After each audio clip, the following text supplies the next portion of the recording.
श्रीमद् भगवत गीता के चौथे अध्याय का महात्म्य। श्री भगवान कहते हैं, प्रिय, अब मैं चौथे अध्याय का महात्म्य बतलाता हूँ, सुनो। भागीरथी के तट पर वाराणसी बनारस नाम की एक पुरी है। वहाँ विश्वनाथ जी के मंदिर में भरत नाम के एक योगनिष्ठ महात्मा रहते थे, जो प्रतिदिन आत्मचिंतन में तत्पर हो आदर पूर्वक गीता के चतुर्थ अध्याय का पाठ किया करते थे। उसके अभ्यास से उनका अंतःकरण निर्मल हो गया था। वे शीत उष्ण आदि द्वंद्वों से कभी व्यथित नहीं होते थे। एक समय की बात है, वे तपोधन नगर की सीमा में स्थित देवताओं का दर्शन करने की इच्छा से भ्रमण करते हुए नगर से बाहर निकल गए। वहां बेर के 2 वृक्ष थे। उन्हीं की जड़ में वे विश्राम करने लगे। एक वृक्ष की जड़ में उन्होंने अपना मस्तक रखा और दूसरे वृक्ष के मूल में उनका एक पैर टिका हुआ था। थोड़ी देर बाद जब वे तपस्वी चले गए, तब बेर के वे दोनों वृक्ष 5-6 दिनों के भीतर ही सूख गए। उनमें पत्ते और डालियां भी नहीं रह गई। तत्पश्चात वे दोनों वृक्ष कहीं ब्राह्मणों के पवित्र गृह में 2 कन्याओं के रूप में उत्पन्न हुए। वे दोनों कन्याएं जब बढ़कर 7 वर्ष की हो गई, तब एक दिन उन्होंने दूर देशों से घूमकर आते हुए भरत मुनि को देखा। उन्हें देखते ही वे दोनों उनके चरणों में पड़ गई और मीठी वाणी में बोली, मुने, आपकी ही कृपा से हम दोनों का उद्धार हुआ है। हमने बेर की योनि त्याग कर मानव शरीर प्राप्त किया है। उनके इस प्रकार कहने पर मुनि को बड़ा विस्मय हुआ। उन्होंने पूछा, पुत्रियों, मैंने कब और किस साधन से तुम्हें मुक्त किया था? साथ ही यह भी बताओ कि तुम्हारे बेर के वृक्ष होने में क्या कारण था, क्योंकि इस विषय में मुझे कुछ भी ज्ञात नहीं है। तब वे कन्याएं पहले उन्हें अपने बेर हो जाने का कारण बतलाती हुई बोली, मुने, गोदावरी नदी के तट पर छिन्नपाप नाम का एक उत्तम तीर्थ है, जो मनुष्यों को पुण्य प्रदान करने वाला है। वह पावनता की चरम सीमा पर पहुंचा हुआ है। उस तीर्थ में सत्यतपा नामक एक तपस्वी बड़ी कठोर तपस्या कर रहे थे। वे ग्रीष्म ऋतु में प्रज्वलित अग्नियों के बीच में बैठते थे। वर्षा काल में जल की धाराओं से उनके मस्तक के बाल सदा भीगे ही रहते थे तथा जाड़े के समय जल में निवास करने के कारण उनके शरीर में हमेशा रोंगटे खड़े रहते थे। वे बाहर भीतर से सदा शुद्ध रहते, समय पर तपस्या करते तथा मन और इंद्रियों को संयम में रखते हुए परम शांति प्राप्त करके आत्मा में ही रमण करते थे। वे अपनी विद्वता के द्वारा जैसा व्याख्यान करते थे, उसे सुनने के लिए साक्षात ब्रह्मा जी भी प्रतिदिन उनके पास उपस्थित होते और प्रश्न करते थे। ब्रह्मा जी के साथ उनका संकोच नहीं रह गया था, अतः उनके आने पर भी वे सदा तपस्या में मग्न रहते थे। परमात्मा के ध्यान में निरंतर संलग्न रहने के कारण उनकी तपस्या सदा बढ़ती रहती थी। सत्य तपा को जीवन मुक्त के समान मानकर इंद्र को अपने समृद्धिशाली पद के संबंध में कुछ भय हुआ। तब उन्होंने उनकी तपस्या में सैकड़ों विघ्न डालने आरंभ किए। अप्सराओं के समुदाय से हम दोनों को बुलाकर इंद्र ने इस प्रकार आदेश दिया, तुम दोनों उस तपस्वी की तपस्या में विघ्न डालो, जो मुझे इंद्र पद से हटाकर स्वयं स्वर्ग का राज्य भोगना चाहता है। इंद्र का यह आदेश पाकर हम दोनों उनके सामने से चलकर गोदावरी के तीर पर, जहाँ वे मुनि तपस्या करते थे, आई। वहाँ मंद एवं गंभीर स्वर से बजते हुए मृदंग तथा मधुर वेणुनाद के साथ हम दोनों ने अन्य अप्सराओं सहित मधुर स्वर में गाना आरंभ किया। इतना ही नहीं, उन योगी महात्मा को वश में करने के लिए हम लोग स्वर, ताल और लय के साथ नृत्य भी करने लगी। बीच बीच में जरा जरा सा अंचल खिसकने पर उन्हें हमारी छाती भी दिख जाती थी। हम दोनों की उन्मत्त गति काम भाव का उद्दीपन करने वाली थी, किंतु उसने उन निर्विकार चित्त वाले महात्मा के मन में क्रोध का संचार कर दिया। तब उन्होंने हाथ से जल छोड़कर हमें क्रोधपूर्वक श्राप दिया, अरे तुम दोनों गंगा जी के तट पर बेर के वृक्ष हो जाओ। यह सुनकर हम लोगों ने बड़ी विनय के साथ कहा, महात्मन, हम दोनों पराधीन थी, अतः हमारे द्वारा जो दुष्कर्म बन गया है उसे आप क्षमा करें। यूं कहकर हमने मुनि को प्रसन्न कर लिया। तब उन पवित्र चित्त वाले मुनि ने हमारे शापोद्धार की अवधि निश्चित करते हुए कहा, भरत मुनि के आने तक ही तुम पर यह श्राप लागू होगा। उसके बाद तुम लोगों का मृत्युलोक में जन्म होगा और पूर्व जन्म की स्मृति बनी रहेगी।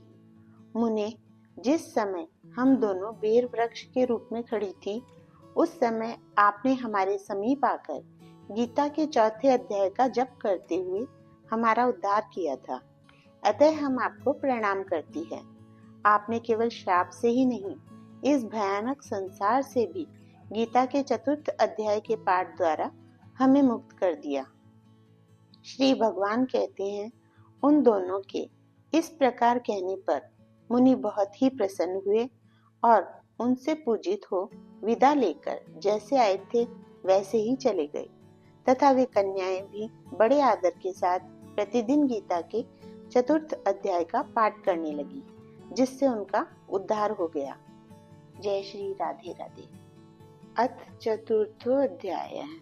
श्री भगवानुवाच, इमं विवस्वते योगं प्रोक्तवानहं व्ययं विवस्वान्मन्वे प्राह मनुरिक्ष्वाकुवे अब्रवीत्।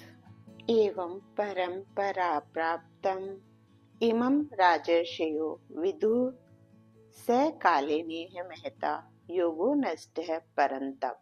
स एवायं मया तेद्या योगः प्रोक्तः पुरातनः।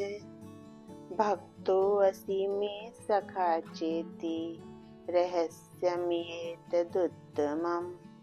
अर्जुनवाच, अपरं भवतो जन्म परम जन्म विवस्वतः कथम एतद्विजानीयाम् त्वमादौ प्रोक्तवानिति। श्री भगवानुवाच, बहुनि मे व्यतीतानि जन्मानि तव चार्जुन तान्यहं वेद सर्वाणि न त्वं वेत्त परन्तप। अजोऽपि सन्व्ययात्मा भूतानामीश्वरोऽपि सन् प्रकृतिं स्वामधिष्ठाय सम्भवाम्यात्म मायया।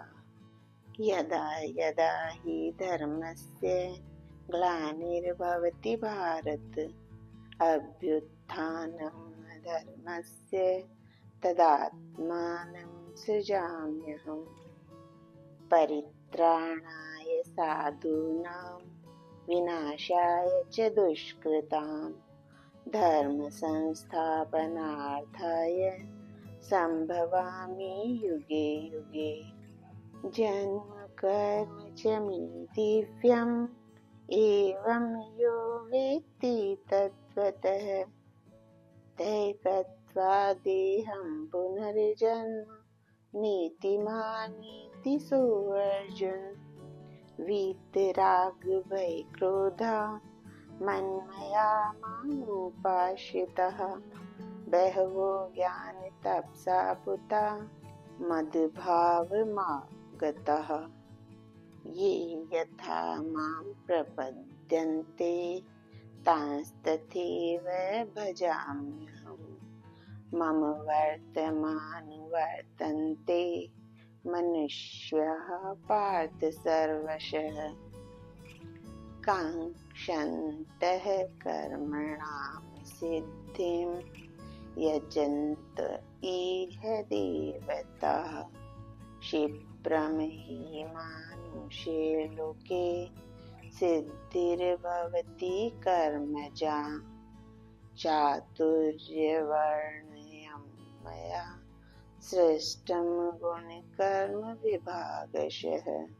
तस्य कर्तारम् अपि माम विद्ये कर्तारं व्ययम् न माम कर्माणि लिम्पन्ति न मे कर्मफले स्पृहा इति मां यो अभिजानाति कर्मभिर्न स बध्यते। एवं ज्ञात्वा कृतं कर्म पूर्वैरपि मुमुक्षुभिः कुरु कर्मैव तस्मात् त्वं पूर्वे पूर्वतरं कृतम्। किं कर्मेति कवयोऽपि यत्र मोहिताः तत्ते कर्म प्रवक्ष्यामि यज्ञं ज्ञात्वा मोक्ष्यसि अशुभात् कर्मणो यापि बोध्यं च विकर्मणः अकर्मणस्य बोध्यं गहना कर्मणो गतिः। कर्मण्यकर्म यः पश्येत् अकर्मणि च कर्म यः स बुद्धिमान् मनुष्येषु स युक्तः कृतसंकर्म कृतः। यस्य सर्वे समारम्भाः कामसङ्कल्पवर्जिताः ज्ञानाग्निदग्धकर्माणं तमाहुः पण्डितं बुधाः त्यक्त्वा कर्मफलासङ्गं नित्यतृप्तो निराश्रयः कर्मण्यभिप्रवृत्तोऽपि नैव किञ्चित् करोति स निराशीर्यत चित्तात्मा त्यक्तः सर्वपरिग्रहः शारीरं केवलं कर्म कुर्वन्नाप्नोति किल्बिषम् यदृच्छालाभसन्तुष्टो द्वन्द्वातीतो विमत्सरः समयसिद्धावसिद्धौ च कृत्वापि न विबध्यते गतसङ्गस्य मुक्तस्य ज्ञानावस्थितचेतसः यज्ञायाचरितः कर्म समग्रं प्रविलीयते ब्रह्म अर्पणं ब्रह्म हविर्ब्रह्म अग्नौ ब्रह्मणाहुतं ब्रह्मेण तेन गन्तव्यं ब्रह्म कर्म समाधिना देवमेवापरे यज्ञं योगिनः पर्युपासते ब्रह्माग्नावपरे यज्ञं यज्ञेनैवोपजुह्वति श्रोत्रादीनि इन्द्रियाणि अन्ये संयमाग्निषु जुह्वति शब्दादीन् विषयानन्ये इन्द्रियाग्निषु जुह्वति सर्वाणि इन्द्रियकर्माणि प्राणिकर्माणि चापरे आत्मसंयमयोगाग्नौ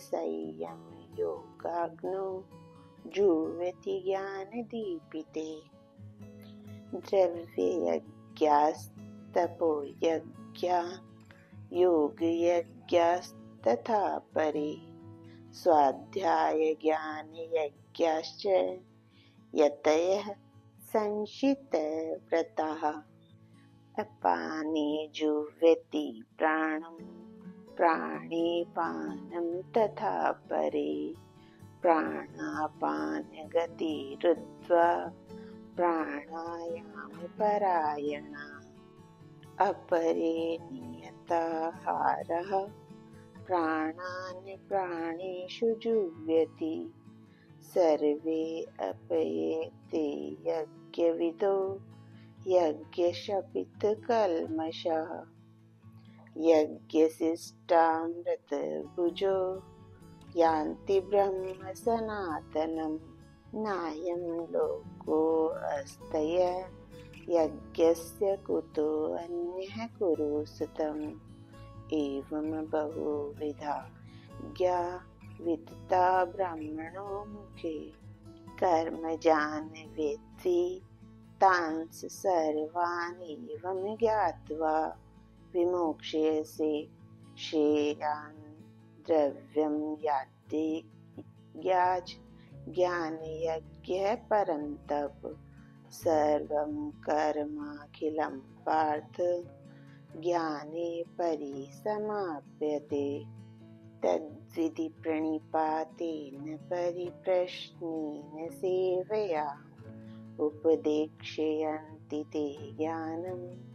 ज्ञानिनस्तत्त्वदर्शिनः यज्ञ ज्ञात्वा न पुनर्मोहमेवं यास्यसि पाण्डव येन भूतान्यशेषेण दक्षस्यात्मन्यतो मयि अपि चेदसि पापेभ्यः सर्वेभ्यः पापकृतमः सर्वज्ञानफलत्वेनैव व्रजेनं सन्तरिष्यसि यथेधांसि समिद्धो अग्नि भस्मसात् कुरुते अर्जुन ज्ञानाग्नि सर्वकर्माणि भस्मसात् कुरुते तथा न हि ज्ञानेन सदृशं पवित्रमिह विद्यते तत्स्वयं योगसंसिद्धः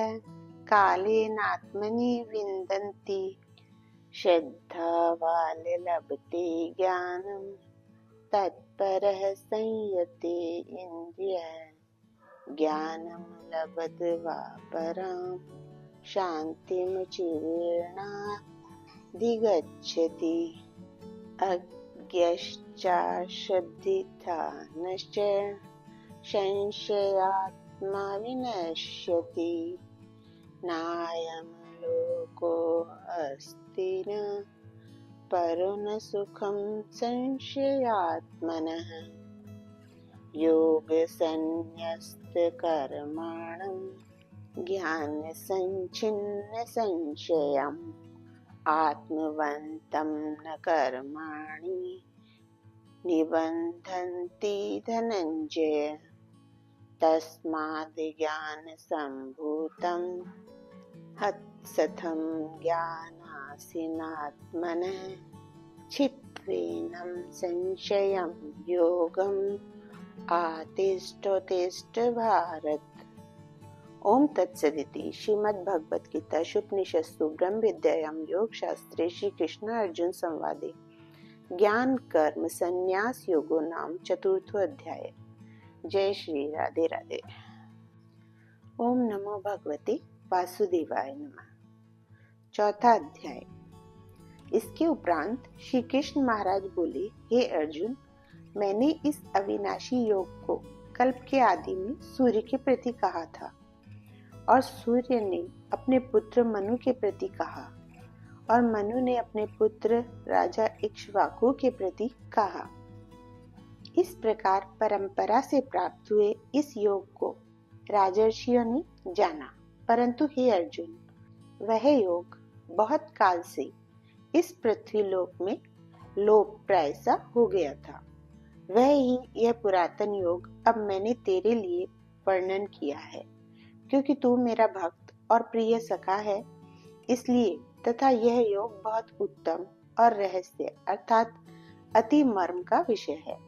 इस प्रकार भगवान श्री कृष्ण चंद्र महाराज के वचन सुनकर अर्जुन ने पूछा, हे भगवान, आपका जन्म तो आधुनिक अर्थात अब हुआ है और सूर्य का जन्म बहुत पुराना है, इसलिए इस योग को कल्प के आदि में आपने कहा था, यह मैं कैसे जानूं? इस पर श्री कृष्ण महाराज बोले, हे अर्जुन, मेरे और तेरे बहुत से जन्म हो चुके हैं, परंतु हे परंतप, उन सबको तू नहीं जानता और मैं जानता हूँ। मेरा जन्म प्राकृत मनुष्य के सदृश नहीं है।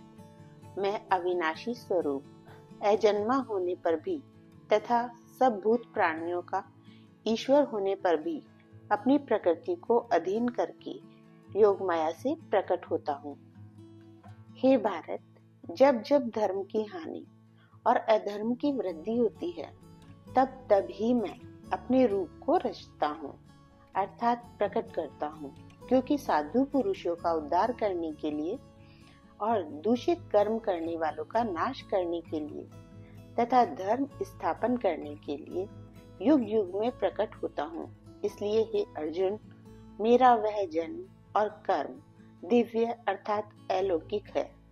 इस प्रकार जो पुरुष तत्व से जानता है वह शरीर को त्याग कर फिर जन्म को नहीं प्राप्त होता है, किंतु मुझे ही प्राप्त होता है। हे अर्जुन, पहले भी राग भय और क्रोध से रहित अनन्य भाव से मेरे में स्थित वाले मेरे शरण हुए बहुत से पुरुष ज्ञान रूप तप से पवित्र हुए मेरे स्वरूप को प्राप्त हो चुके हैं। क्योंकि हे अर्जुन, जो मेरे को जैसे भजते हैं मैं भी उनको वैसे ही भजता हूँ। इस रहस्य को जानकर ही बुद्धिमान मनुष्यगण सब प्रकार से मेरे मार्ग के अनुसार बरतते हैं।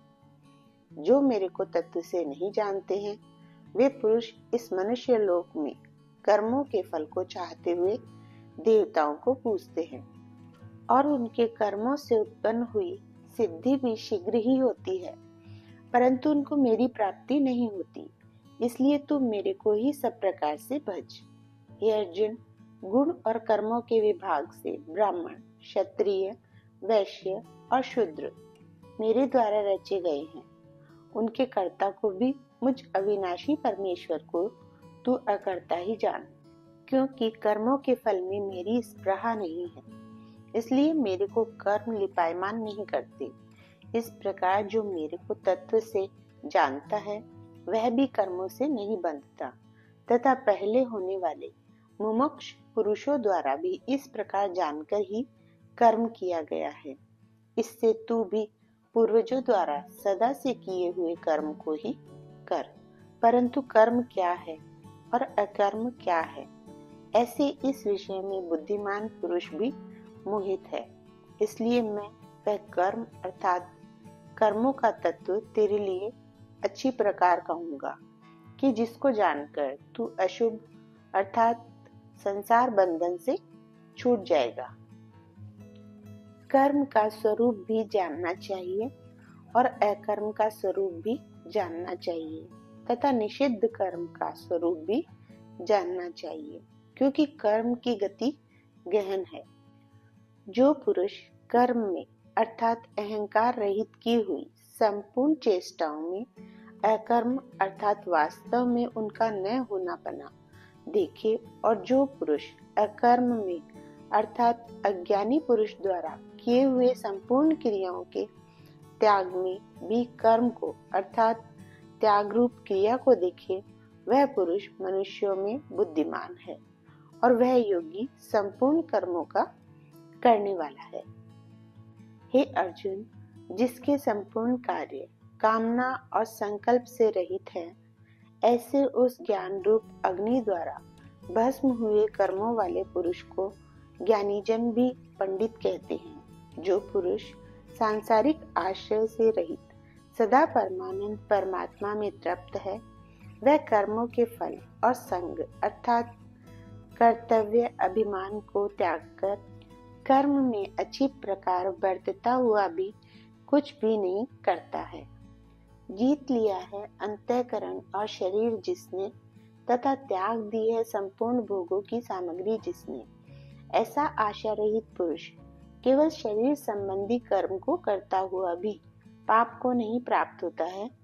अपने आप जो कुछ अप्राप्त हो उसमें ही संतुष्ट रहने वाला और हर्ष शोकादि द्वंद्वों से अतीत हुआ तथा मत्सरता अर्थात ईर्ष्या से रहित सिद्धि और असिद्धि में समत्व भाव वाला पुरुष कर्मों को करके भी नहीं बंधता है, क्योंकि आसक्ति से रहित ज्ञान में स्थित हुए चित्त वाले यज्ञ के लिए आचरण करते हुए मुक्त पुरुष के संपूर्ण कर्म नष्ट हो जाते हैं।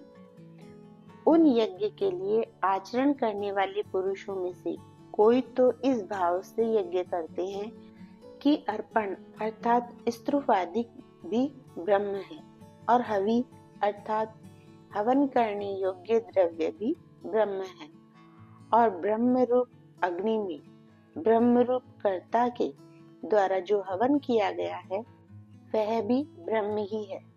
इसलिए ब्रह्म रूप कर्म में समाधिस्थ हुए उस पुरुष द्वारा जो प्राप्त होने योग्य है वह भी ब्रह्म ही है। और दूसरे योगी जन देवताओं के पूजन रूप यज्ञ को ही अच्छी प्रकार उपासते हैं अर्थात करते हैं, और दूसरे ज्ञानी जन पर ब्रह्म परमात्मा रूप अग्नि में यज्ञ के द्वारा ही यज्ञ को हवन करते हैं। अन्य योगी जन श्रोत्रादि सब इंद्रियों को संयम अर्थात स्वाधीनता रूप अग्नि में हवन करते हैं, अर्थात इंद्रियों को विषयों से रोककर अपने वश में कर लेते हैं। और दूसरे योगी लोग शब्दादिक विषयों का इंद्रिय रूप अग्नि में हवन करते हैं, अर्थात राग द्वेष रहित इंद्रियों द्वारा विषयों को ग्रहण करते हुए भी भस्म रूप करते हैं। दूसरे योगी जन संपूर्ण इंद्रियों को, चेष्टाओं को तथा प्राणों के व्यापार को ज्ञान से प्रकाशित हुई परमात्मा में स्थित रूप योगाग्नि में हवन करते हैं। दूसरे कई पुरुष ईश्वर अर्पण बुद्धि से लोक सेवा में द्रव्य लगाने वाले हैं।